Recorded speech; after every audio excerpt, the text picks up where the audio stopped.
Bonjour, Martin. Est-ce que, pour vous, les départs potentiels, entre autres chez vos agents libres sans restriction, vous devez remplacer ces joueurs-là par de l'expérience, ou si dans ces joueurs potentiels qui pourraient quitter votre organisation, il y a une place pour des jeunes, ou si vous souhaitez encore les remplacer par des jeunes joueurs, avec ce que vous avez eu comme résultat cette année? Premièrement, avec les joueurs, donc le contrat termine au 1er juillet. On les a tous dit qu'on avait besoin de rencontrer ensemble, puis prendre des décisions, puis qu'il n'y avait aucune décision de prise encore. Mais ça va toujours être une balance, Martin, pour nous. Quand tu rentres dans une reconstruction, je pense que je l'ai mentionné avant, il y a toujours la balance entre aujourd'hui et la future. C'est sûr qu'on reconnaît l'avantage d'avoir l'expérience, mais en même temps, on ne veut pas mettre des obstacles à long terme à nos jeunes joueurs. Même après les résultats que vous venez de connaître, Ken, si tu me permets de le préciser. Oui, parce qu'on continue à construire vers quelque chose. Qu'est-ce qu'on avait toujours dit comme notre objectif, c'était de bâtir une équipe capable de compétitionner pour le Coupe Stanley pour une période de temps. Bon matin. Bon matin. Question for both of you, so I'll ask it in English. But now that your team has made the playoffs, how much does that become a stepping stone, or does it fast forward the plan, or do you want to make sure that you make the playoffs next year, or you still keep the same focus? I don't think it's fast forwarding anything. I think we've come in here with a plan of what we want to do to rebuild this team, and I think it's certainly helpful in a lot of ways. The experience of it for our players, maybe to show the rest of the league what it could be like to play here. There's a lot of benefits from what the players were able to do this season, but we're certainly not, we're not done. There's a lot to do here, and it's just, like I said, it's been a real good year. It's been a fun year for everybody to be part of, and we're going to use it as a huge stepping stone as where we're going. Yeah, I think the only thing I would add, in past exit meetings with our players, my experience representing players was that players come in the league, they're young, and we have a lot of that. Their first objective, I think, is to prove to themselves that they belong, figure out where their right place is in the league, and they want to show their family, their friends, those that doubted them, whatever not. And then once they feel comfortable, that focus shifts to how much we can win. And I think when you have the good fortune of living through the playoffs and chasing chasing winning a Stanley Cup one day, I think that really helps young players take more and more ownership of the team and not just themselves. So our hope is that will be the case here. Good morning, Jeff. Bon matin. Bon matin. Question pour toi, Ken. Okay. Quelle évaluation tu fais du passage de Patrick Laine avec l'équipe jusqu'ici en termes de sur glace, hors glace? Qu'est-ce que tu en penses jusqu'ici? Écoute, pour moi, on n'est pas en série sans Patrick Laine. Qu'est-ce qu'il nous a donné au début de l'année où on était, quand il est retourné dans l'alignement après sa blessure, il nous a donné des buts critiques, mais dans les moments critiques. Est-ce que ça a toujours été comme un straight line? Oh non. Je pense qu'il y a eu des struggles aussi avec son jeu à 5 contre 5. Mais j'étais impressionné par Patrick parce que il y a toujours... j'ai vu une volonté de vouloir apprendre, de vouloir s'améliorer. Même un joueur qui a fait autant que lui offensivement dans la ligue, on a vu au moins de lui... dans nos discussions, qui voulait apprendre, puis qui voulait s'améliorer, puis qui voulait faire partie de l'équipe. Oui, Ken. Bonjour, Martin. Votre équipe a connu des succès, on peut dire, presque inattendus cette saison. Votre capitaine, Nick Suzuki, parce qu'on l'a rencontré la semaine dernière, a été très clair. Il a dit, moi, tu sais, avec ce qu'on a vécu, avec ce qu'on a fait, on ne veut pas que ça parte de reculons, on ne veut pas retourner en arrière. Mais en même temps, à peu près tous les joueurs de l'équipe s'attendent à la voir rajeunir encore l'année prochaine. Est-ce que là, il y a des attentes maintenant? Est-ce que ça ne complique pas votre travail? Vous autres, vos joueurs ne veulent pas retourner en arrière? Il y a encore des jeunes qui doivent venir dans l'alignement. Est-ce que c'était une anomalie ce qui s'est passé cette année finalement? Est-ce que les gars vous ont compliqué la vie en obtenant de meilleurs résultats? Non, parce que je crois que pour nous encore, comme j'ai mentionné à Martin, ça va, que ce soit cet été, les étés prochains ou futurs, on va toujours avoir à déterminer cette balance. C'est sûr que personne ne veut reculer, mais pour ne pas reculer, ça commence aujourd'hui avec l'effort de tout le monde. À quel point que le travail qu'ils vont faire tout l'été pour être prêt au mois de septembre quand l'entraînement commence. Puis j'espère que qu'est-ce qu'on a vécu va leur faire plus fin comme individuel puis comme équipe. Puis j'espère que les jeunes en arrière vont pousser plus aussi pour faire partir de cette expérience puis cette équipe.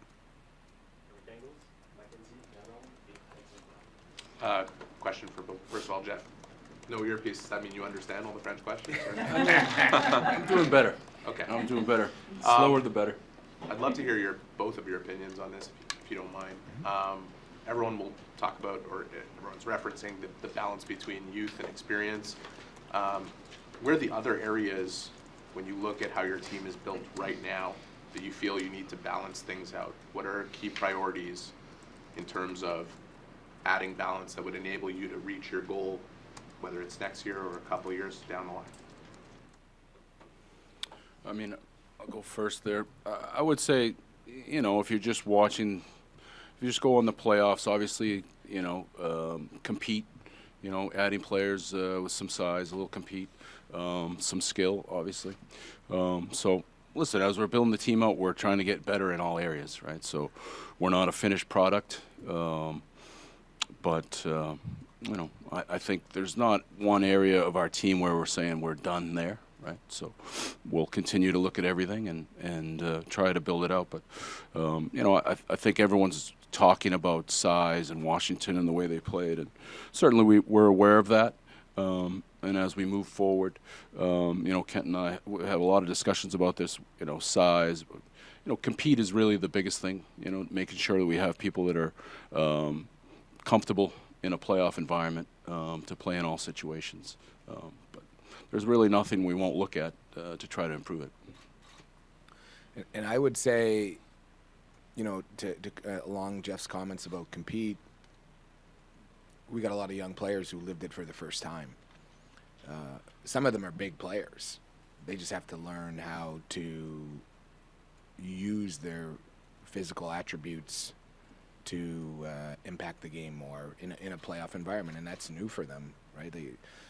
I was trying to think of a poor Ivan Demidov who flies over here, has his flight tracked, his, you know, people waiting for him at the airport, comes and plays a playoff game against a really young first game against a young, inexperienced team. He's trying to figure out the city, the language, everything else. By game 2 in the playoffs, there's a brawl going on the bench beside him.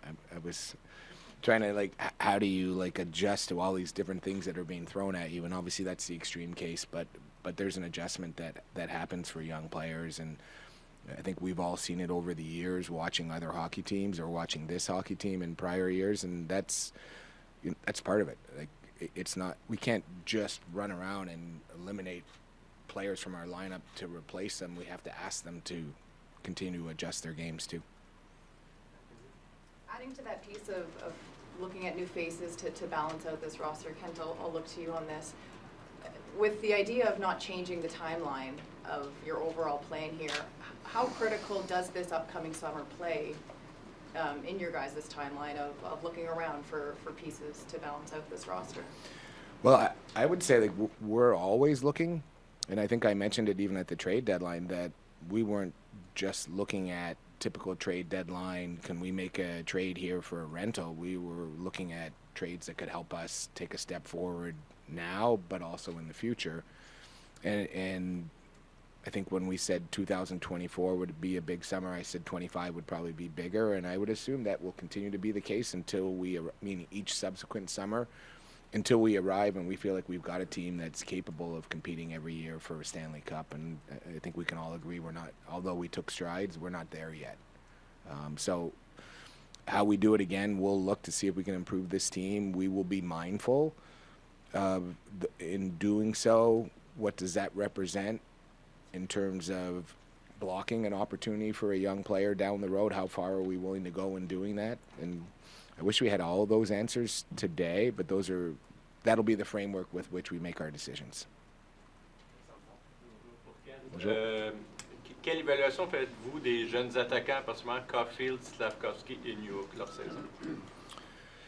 Mais je pense que tous les jeunes joueurs, on est content de leur saison dans l'ensemble, mais avec chaque joueur, il y a toujours des hauts et des bas.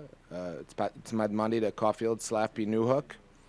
Si je commence avec Alex, je pense que Alex vous dirait que offensivement, il attendait plus de son jeu, mais de l'autre côté, il y avait beaucoup d'emphase des coachs d'améliorer son jeu défensif puis de servir de sa vitesse pour plus que l'offensif. Puis je pense qu'il remarque qu'il a ajouté de ce côté de son jeu. Alors, il attend de prendre l'an prochain, il attend plus de lui-même offensivement, mais on a vu une évolution de son jeu.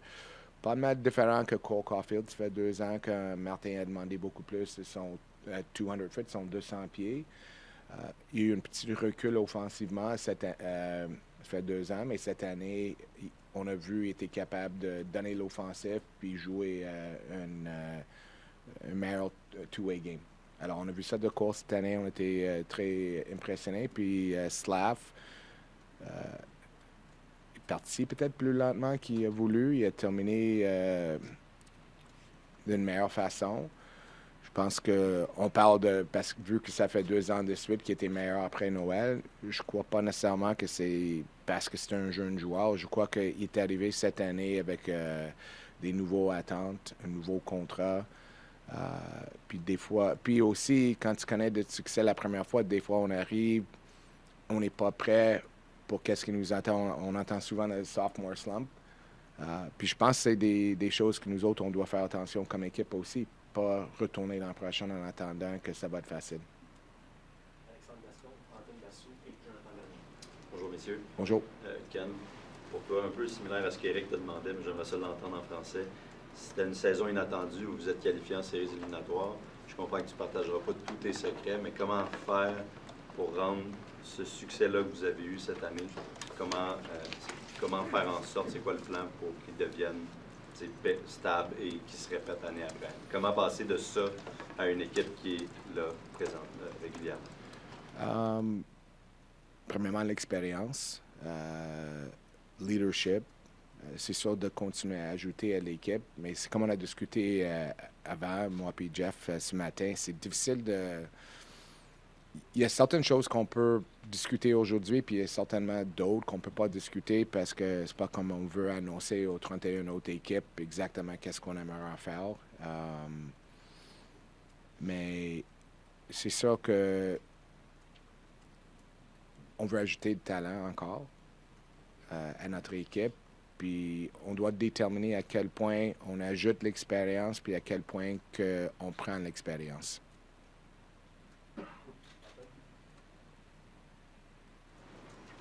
Hey, this one's for Jeff, I guess, since you're not doing a whole lot up there. I'm just curious how you guys, back-to-back years, tough years for Kirby in terms of the injury. He's obviously part of your plan. Where does he fit right now, just considering all the uncertainty, the lack of games that he's had and everything? Like, how do you see him fitting going forward? Yeah, I mean, obviously he's had, 2 really tough years and 2 tough injuries here, so we're going to have to see how he responds, this summer to the rehab and going through this again. But, there's certainly a place for him in our lineup. It's going to be up to him where that's going to be. He has size, he's competitive, he's got skill, he's a very talented player. So I think a lot is in the balance of how his summer goes with how the rehab's going to go. And, you know, we saw last season, a slow start coming back from that, particularly in his skating. And he'd be the first to tell you that. So we'll see how quickly that can be. And hopefully, you know, it's a little smoother transition coming out of that injury again. So I think a lot, unfortunately, just is going to be what kind of summer he has and what kind of start he has to camp. He's going to need a big camp to get himself going and get started early. J'avais une question aussi sur Kirby Dach. Je demandais à Ken, est-ce que même avant sa blessure, est-ce que vous aviez obtenu les réponses que vous vouliez à son égard? Si on parlait souvent d'un centre de deuxième trio, est-ce qu'il avait répondu, que ce soit positivement ou négativement, aux questions que vous aviez à son endroit? C'est sûr qu'il n'a pas connu cette année la saison qu'il voulait ou que nous autres on voulait de lui. Mais il ne faut pas non plus négliger le fait qu'il revenait d'une blessure très sérieuse qui n'est pas facile à revenir. Puis on l'a vu tout de suite au départ qu'il n'y avait pas son coup de patin. Je pense que le problème souvent pour des joueurs, puis encore plus dans une ville comme Montréal, dans un marché de hockey où tout le monde parle à chaque jour des choses, c'est que quand tu pars pas de la manière que tu aimerais partir, des fois, comment est-ce que je peux l'expliquer? Ça devient une avalanche. Alors, c'est comme tu essaies de rattraper dans l'arrière toute la saison. Puis mentalement, ça devient difficile pour les athlètes. Alors, je crois encore en Kirby. Il y a tellement de potentiel comme joueur. Puis même si on regarde, tout le monde dit qu'il n'était pas bon défensivement cette année. On a vu il y a beaucoup de négatifs. Mais l'année d'avant, je pense qu'il était -2 dans sa saison. Alors, on a beaucoup de questions encore à propos de Kirby. Puis j'espère qu'il va avoir une grande été. On a discuté beaucoup dans son entrevue de sortie comment c'était important de faire tous possible pour retourner dans la meilleure forme possible. Mentalement, physiquement. C'est sa dernière chance. Je ne dirais pas que c'est sa dernière chance, mais je pense que c'est vraiment une saison importante pour Kirby. Il le sait. Puis nous autres, on le sait, puis on espère. I'll ask my question in English so Jeff can understand it. It's sort of a two-part question. Maybe you can answer one each. Ken, si tu peux me donner ta réponse peut-être en français. Hindsight being 2020 and seeing, you know, what the team has done here in the playoff run, is there one or two trades at the deadline that you thought back and said, maybe if we had gone through, is there any regret at all about not adding any player? And Ken, je te poserai la question. Dans un monde idéal, dans la structure que vous êtes en train de bâtir présentement avec la masse salariale, idéalement, combien de joueurs de Laval ce serait logique de faire progresser vers ta première équipe pour balancer ton effectif? I mean, I don't think there's any regret as far as the trade deadline, how we handled that. I think it's pretty well documented that the players, we sort of put it in their hands. As far as if you are where you need to be, then you know, we would keep players and try to compete for a spot, and obviously it played out that way. So there's no real regret, you know. As somebody that's has a long history with the draft, would I like more draft picks right now? For sure. You know, you always want more swings at it during the draft, but on the flip side, the experience that we're able to gain, keeping the players, you know, if we had traded some of the players we were talking about trading, I don't think we would have made it. So there's no regrets. Puis la réponse à ta question à propos de Laval, puis la structure salariale, je crois qu'on est en bonne santé en allant envers l'été 2025. Alors, c'est moins... Les décisions qu'on va prendre à propos des jeunes à Laval, ça va être beaucoup plus basé sur leur jeu, à quel point ils sont prêts, puis c'est quoi l'option, si c'est pas eux, c'est quoi l'autre option. Beaucoup plus ça que des inquiétudes au niveau de la masse salariale. you talked about size earlier. But there's another topic in Montreal. In case you don't know, the old city believed that you need a second line center. Really? Yeah. So my question is, I'm much better at reading French than speaking. what is your take on that? I mean, we all know that Dak is around, but we're not sure about him. Well, is this broadcast anywhere else across the rest of the league? Oh, it is. Okay. I mean, certainly we understand the question and the point of improving the second line as you watched our season. So it's not lost on us. If you're asking for an answer today, I would say we need more time to let it play itself out and see what happens. But there's other ways of improving your skill level and your top six. I think if you look around the league, there are teams that have players that aren't necessarily centers, that are 100-point players, that are driving lines and being very creative players. So there's more than one way to do this, and I understand, and I have fun reading your articles.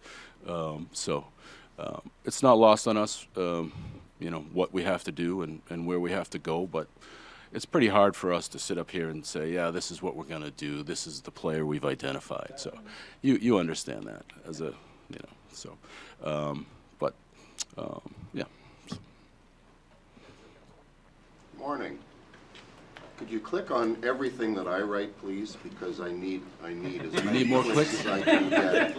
You get paid by the click?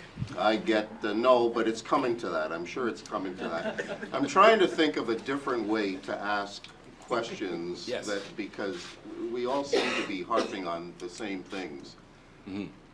After the 5th game, Marty said something that really jumped out at me. He said, when teams gave us space, we were dangerous, something to that effect. Well, in the playoffs, you're not going to get a lot of space.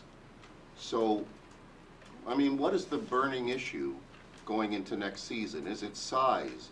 Is it more scoring because you only scored 12 goals in those 5 games, excuse me, and 7 were provided by, 1 line, 6 in 1 game. And now that you're in the mix, I mean, what's next? How close are you to taking that next step, do you think? Well, that's more than one question. Yeah. The most important thing were the clicks, though. Which was not a question. Chantel will help me with that. I'll hit you 100 times today. Okay. The most important. I mean, I think it's not the answer you want, but we really need to go through a process here of determining that, of sitting down with everybody and going through. We really haven't sat down with Marty since he talked to you about that. But there's a lot of areas that we need to improve to be a team that's still playing now. We could defend better, right? We need more scoring. We need to be bigger. We want to be more competitive. There's a lot there. Like I said earlier, we're far from finished product, I think. When we set out to do this, what we want to do is build a team that can compete for a Stanley Cup every year, right? And I know it's cliche, but we're getting there. We're not quite there, but it's a big summer. There's some things we need to do, but we do need to go through things as an organization and talk about exactly what you're talking about. Jeff, when you took this job, you had a lot on your plate, taking over worst team in the league. What are you most proud of what you've been able to accomplish so far, and what's your biggest challenge now going into this offseason? Well, just there's a lot. My son sent me a text today to tell me that, Dad, you're not so cool that I don't remember you got fired 4 years ago today. So you try to stay grounded through all this, but I'm really proud of a lot. This is I don't know how long this show is, but I think when we came here, we wanted to change. People say culture; it's a buzzword, but it's true.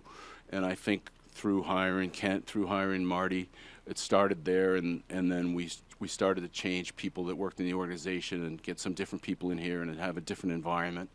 And there were some very good players here. That's not lost on us. That's never lost on us. That what was here before we were here. Hopefully, we helped develop those players and continue to do so. And then able to bring in some pieces and some core pieces. So to me, it's going well, and I'm really proud of everybody this season. It's like I said before, it's been a really fun season to be around a team and to watch the coaches work, to see the players get better, to see, there were so many ups and downs to the season, where we lost quite a few in a row, and then we came back and responded, and to see how the team did that. I feel like the team at some point got sick of losing, and we're responding in certain ways. So all the challenges and after the Four Nations, how we responded and what we had to do and the record we had to have. So there's a lot there. But like I've said many times, I believe we're moving in the right direction. We're not there yet where we want to be, but we're getting there. We're going there, and again, big summer, big opportunities, hopefully, to move this thing forward. Biggest challenge? I mean, just keeping you guys in check, and not getting too far ahead of it. This is a hockey market, and everybody wants us to do well, and we all want that. And we're just trying to keep the players, understanding that next season is going to be really hard, and to do what we did and to keep moving it forward is going to be hard. And we, Kent and I, when we met with the players, is a big message saying that there's a lot of teams that would like to be in the spot we were this year to get in, and they're going to be nipping at us, and we're going to have to be very aware of that. Good morning, Jeff. Good morning, Kent. Ma question pour Kent, est-ce que vous savez si la blessure à Montembeault qu'il y a eu pendant les séries, ça peut avoir un quelconque lien avec sa grosse charge de travail qu'il y a eu? Puis en sous-question à ça, est-ce que vous êtes seté à la position de deuxième gardien, justement, puis est-ce que vous êtes prêt à retourner avec de la jeunesse, avec Dobberge, de la façon que ça... Oui, je crois pas que la blessure, c'était juste une question de mouvement, de qu'est-ce qu'on a reçu de l'équipe médicale. Puis c'est pas une blessure grave, aucun point. Au niveau des gardiens, oui. Je crois qu'on a aimé le jeu de Dobberge quand il était ici. Il est arrivé sûrement partir à feu. Puis comme tout le monde attendait, peut-être un petit down, mais il a vraiment rebondi. Fin de l'année, il nous a donné 2 gros matchs avec Nashville puis Toronto. Puis on a beaucoup aimé son jeu dans les séries. Je pense que Caden Primo, personne ne peut douter qu'est-ce qu'il a fait aussi à Laval depuis qu'il a été retourné. Puis Fowler, son départ dans la Ligue américaine est très positif aussi. Bonjour, Ken. Bonjour, Jean-François. Ce ne sera pas un secret que je vous demande, une question concernant la philosophie avec Lane Hudson. L'an dernier, vous n'avez pas hésité, dès que vous avez eu l'occasion avec Juraj Slafkovský, vous avez donné une prolongation de contrat de 8 ans. Lane, ça arrive un petit peu plus rapidement, il va brûler une saison. Est-ce que vous allez avoir la même approche? Est-ce qu'il devient une priorité de lui offrir un contrat plus tôt que tard? Oui, c'est sûr qu'on va visiter... on va parler avec son agent, voir si j'ai vu que Lane avait mentionné qu'il aimerait s'entendre sur un contrat plus tôt que plus tard. Alors, on va appeler son agent, puis on va voir. Mais c'est pas comme si c'était une priorité. Je trouve que c'est important de communiquer, d'apprendre qu'est-ce qui est important à Lane, puis de là, on va voir s'il y a un moyen de s'entendre sur un contrat. Mais avec Cole, ça a attendu au fin de son contrat. Slav, c'est arrivé, Slav et Gouli, c'est arrivé avec un an qui leur reste. Alors, je pense que tu commences à parler, puis tu vois par où ça s'en va. C'est quoi? Sans se tromper, devrait dans le futur devenir votre plus haut salarié assez rapidement? Oh, sur les contrats, c'est toujours ma réponse. Oui, bonjour Kent. Bonjour, Question Eric. par rapport à la relève chez le Rocket. Je suis allé faire un tour au match hier. Évidemment, c'est Primo qui était devant le filet. Ça semblait peut-être être pour une seule rencontre. Comment vous allez gérer la suite? Il y a beaucoup de partisans qui veulent voir Fowler en action. Et est-ce que Mailloux ou Reinbacher peuvent être capables de remplacer David Savard à court terme? À propos des gardiens, c'est sûr que c'était une décision pour Pascal. Ils sont rendus dans les séries. Ça ne me surprendra pas qu'il y ait une rotation, mais les plans, puis qu'est-ce qui arrive quand tu arrives dans les séries, ça change de jour à jour. Puis à propos de Ryan Backer puis Logan, c'est sûr qu'on est hâte de...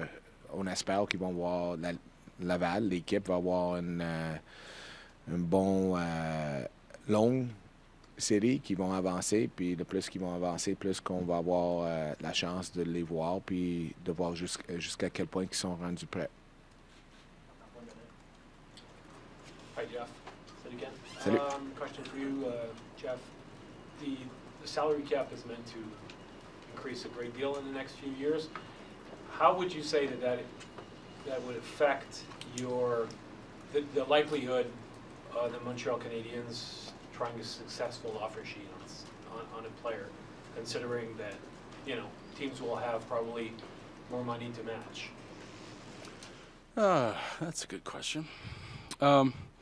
I mean, I think that you're going to see more of them based around the league, I don't know, I don't know where we'll be with that, but I think that as the cap goes up, it won't be surprising that you'll see more that avenue being used. We saw it last year to some degree of success here. So, but as far as what we're going to do, we'll have to stay tuned. But it's certainly an option, and like I said, you'll see more of it. Why would we see more of it? Why would you see more offer sheets? I think because around the league, if there's some success of people using them, then I think that it will trend to be, it'll be like a trend. I think you'll start to see teams study it and think about that avenue a little bit more. Bonjour messieurs, je vais peut-être prêcher un petit peu pour ma paroisse puis vous ramener un petit peu sur le Rocket de Laval. Kent, j'aimerais ça savoir un petit peu, parce qu'on vous entend rarement parler du club école, c'est normal, mais qu'est-ce qui vous a impressionné le plus de leur saison? Premier de la Ligue, premier dans un paquet de situations cette année, c'est une jeune équipe, une des plus jeunes dans la Ligue américaine. C'est quoi qui a ressorti le plus à vos yeux pendant la saison à Laval? Plus que d'autres choses, la constance de l'équipe, en particulier avec le nombre de jeunes joueurs qu'ils ont. Mon plus vieux joue la plupart de l'année à Charlotte, alors si je regarde la différence de l'âge puis l'expérience à Charlotte qu'à Laval, il y a une grande différence au niveau d'expérience et âge. Puis normalement, constance, c'est la dernière chose qu'on voit avec des jeunes joueurs puis une jeune équipe. Alors c'est un crédit aux joueurs, mais aussi au coaching staff. Qu'est-ce qu'ils ont accompli. Craignez-vous de perdre votre coach à Laval avec les ouvertures un petit peu dans la Ligue? Je peux pas... on va voir. C'est sûr que Pascal a eu une coach de l'année dans la Ligue américaine. Il y a quoi, 8, 9 postes ouverts dans le moment. Alors, si ça arrive, mais c'est sûr qu'on ne voudra pas le perdre.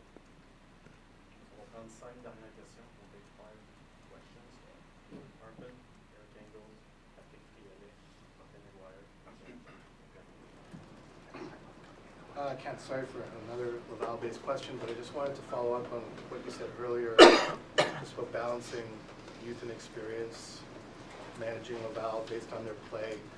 I think we can safely assume that Demidov is going to be on the team next year. You mentioned Reinbacher and Mailloux, hopefully showing you that one of them can emerge. When you have so much young talent that you just mentioned in Laval, and you're trying to manage that balance on the big club, what are the complications in terms of managing players' aspirations down there and rewarding them for their play and also not messing up that balance up top, if you understand what I mean? How do you philosophically look at that? I mean, I think the complications are obvious. I think everybody in the American Hockey League wants to get to the National Hockey League. Most young hockey players most people in general, I guess, would rather that happen yesterday, not tomorrow. But I think part of doing it right is communication, culture, what we're trying to do, ensuring that culture that we're trying to build here is not unique to the Montreal Canadiens. It's organizational, and being able to stay true to that, I guess, Arpon. So, if we go sign a bunch of guys for 4-year deals, there's a lot of guys in Laval saying, well, "What the hell just happened? My spot's gone," and then it becomes a lot harder to show up to the rink the next day or the next season in Laval. So these are things we have to be mindful of in how we do things. And if we identify, for example, that there's a need here in Montreal that we don't feel can be addressed or filled by something in Laval or someone in Laval, then the question is, how do you fill it? Like, does it require X amount of term in order to do it? So I'm kind of indirectly answering your question, but I think it gives you kind of, generally speaking, the challenges that we confront here going forward. And we've got a lot of conversations to have, a lot of games to watch, and ultimately decisions that we hope are right. There's been a lot of excitement about where you guys have come and being able to put one foot in front of the other. And I know you both mentioned how competitive you are. You get a taste of something quite exciting happening in front of you. With all the needs that you have that you've identified, how do you balance the desire to fill them immediately with the restraint you might need to operate with if the pieces, not all the pieces, are available to be able to fill all those needs within one summer? You know what I mean? Like, without dulling the excitement that's all around you here in Montreal right now. Yeah, I think that's probably the $1 million question is how to put these pieces together. How do we, we have some players that we think are knocking on the door. What kind of opportunity we're going to provide them. Can we wait out a summer and give them training camp to earn a spot? Those are the big questions that we deal with, I think, as we're moving this forward. So it's a good question. Again, it's very hard to answer today. As we watch Laval, we'll watch very closely to their playoff run here to see, maybe learn a little bit more here. But I think Nick mentioned it a little bit in his final press conference with you guys, just talking about we all understand that it's possible we'll be younger, but we need to balance the youth part with experience too. So that'll be Kent's problem this summer, and I look forward to how he comes up with those answers. It's easy to identify a second-line center as a potential need, but even if you have one that's a potentially a great one on the market, can you have the restraint that if you don't view him as the right fit that you're passing up that opportunity to continue moving forward the way I think so. I think we can have that restraint. I do think we're in a situation where we have talent coming, we have a nucleus that's forming. I do think that we don't necessarily just go chase something just to chase it, right? We'll be, when we add to our team, it's because we really think it's somebody that's going to help us.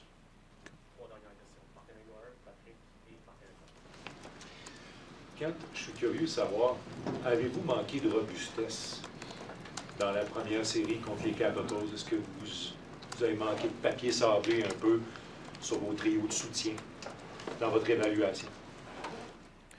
Je pense qu'on est l'équipe qu'on avait cette année, la manière que c'était construit était différent que l'équipe des Capitals.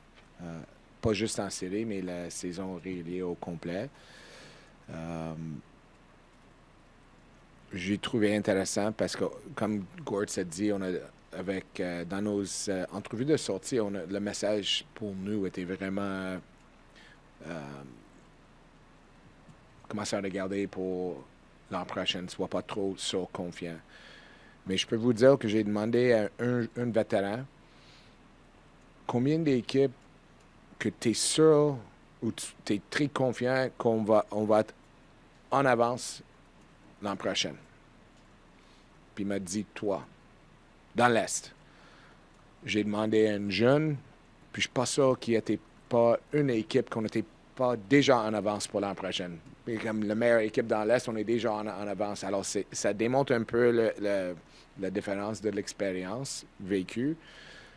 Alors, comme j'ai dit avant, l'expérience qu'on vient de vivre contre Washington, si je pense à l'équipe puis leur robustesse, c'est vraiment venu de 2 joueurs, Ovechkin puis Wilson. C'est pas comme la plupart des autres joueurs. Leur défensif n'était pas nécessairement plus physique que le nôtre. À quel point, comme toujours, est-ce que on doit aller chercher ça, puis à quel point qu'on peut demander ça de qu'est-ce qu'on a à l'intérieur. C'est des questions qu'on doit déterminer. Kent et Jeff, vous avez un entraîneur qui est finaliste pour le trophée Jack Adams.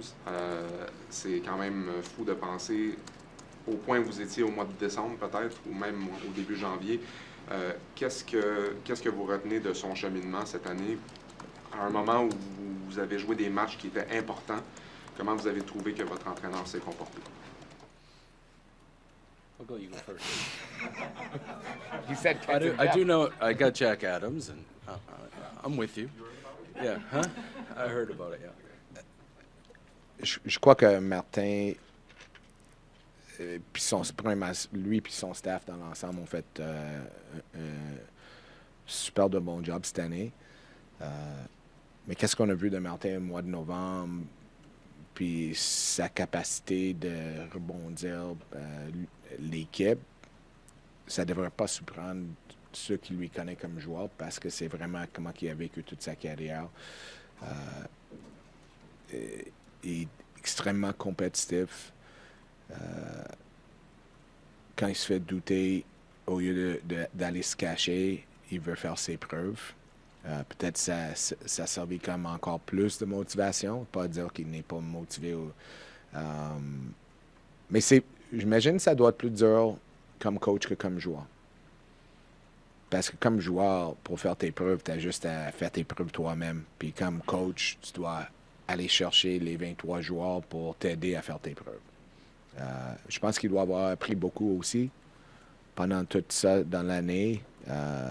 Mais d'avoir ajusté puis amélioré pendant que tu es sous caméra à chaque jour n'est pas facile. Je suis d'accord avec Kent.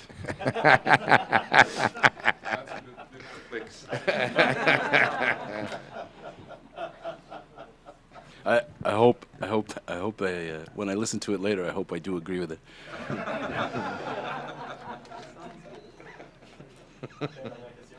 Kent, juste pour revenir sur la question d'Anthony au sujet de Pascal Vincent, quand même une situation particulière. Vous avez un coach qui a eu une saison extraordinaire, qui a une belle carrière. Il y a à peu près le quart des postes qui sont ouverts dans la Ligue nationale.